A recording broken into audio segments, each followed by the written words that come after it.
Hey, what's happening guys? This is Shukesh once again. Today I'm gonna unbox the all new Samsung Galaxy J7 Max, which is by far the best Samsung mid-range till date, and the specifications of this phone are actually very exciting. This phone directly competes with Motorola Moto G5 Plus and also Redmi Note 4, though Redmi Note 4 is much cheaper than this smartphone. But again, this is Samsung. There are few things on this phone that are very exciting. For example, you have 13 megapixel shooter with f1.9 aperture and LED flash at the front. The RAM is 4GB, and other Samsung mid-range like Galaxy J7 Prime on next feature 3GB RAM. So for an 18,000 rupees phone, that is $275, you have really amazing specs. What's most interesting is this phone is available on offline stores.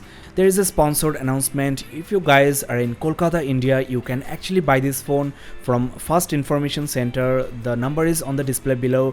Feel free to call this number and don't forget to give my reference for the best price. There I have my trusted knife, so let's get started with the unboxing and check whether this phone is actually as good as it sounds compared to the Moto G5 Plus and the Redmi Note 4.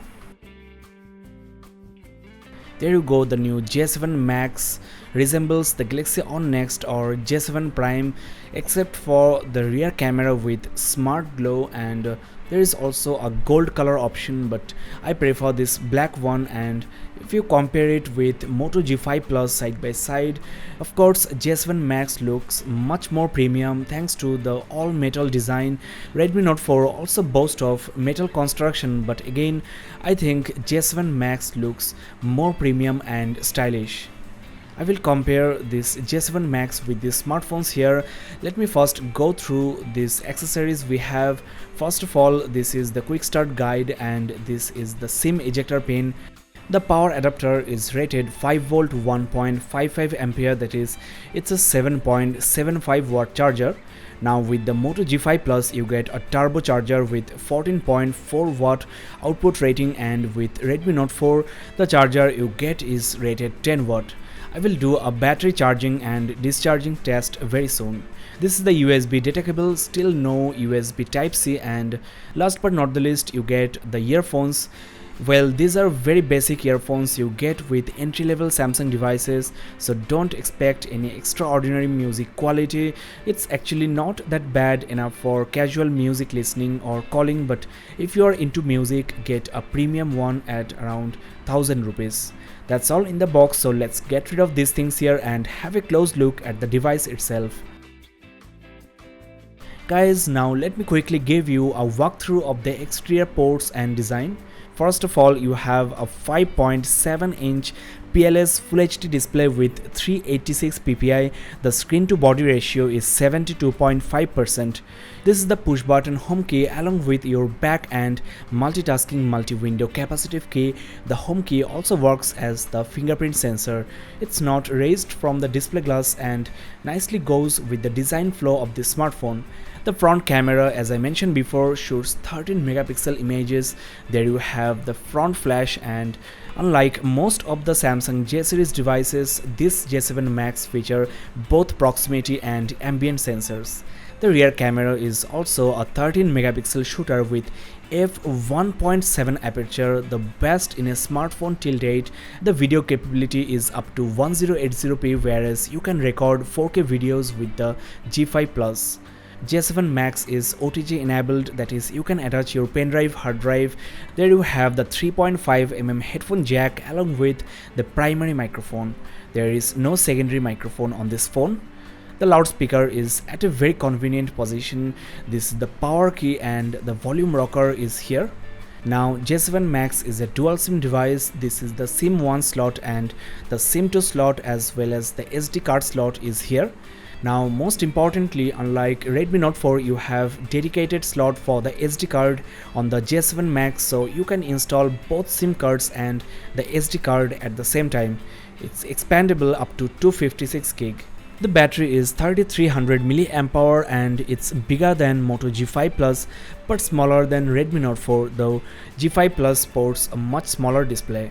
I will get to that later. Let's quickly power on the device. Well, as you can see guys, along with the fingerprint sensor, you also get face recognition unlocking method. The device is ready, and the first thing I want to check is the display. As I mentioned before, it's a PLS screen, and on most of the Samsung mid-range like J7 Prime or On Next you have IPS panels, whereas on Galaxy On 8 you get Super AMOLED display.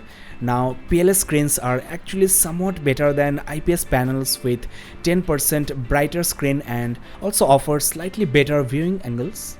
Though the color rendering won't be as saturated as Super AMOLED, it's actually very accurate, and overall the display on this J7 Max is one of the best in its class, I will say. Now if you compare the display size with Moto G5 Plus's 5.2-inch screen, definitely Moto G5 Plus is more one-hand friendly. J7 Max is more of a phablet. Of course, you will find the one-handed gesture options on this Samsung device. I will get to that later. The IPS screen on the Redmi Note 4 is also quite big, 5.5 inch, and also since these are metal phones, there is a good chance of dropping, so better use a case. I think this J7 Max is not as slippery as the Redmi Note 4. So if you want a really big screen for watching movies or playing games, J7 Max is a great device. Now the fingerprint sensor is actually quite fast, it bypasses the lock screen.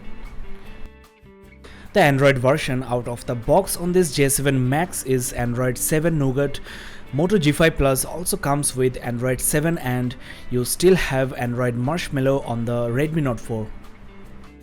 The storage on the Redmi Note 4 is 32GB, and out of the box before installing any application, the available storage for the user is 23.9GB.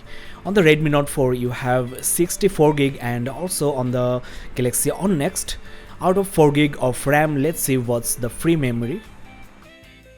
Well, the available space is 2GB, and you also have 354 MB reserved.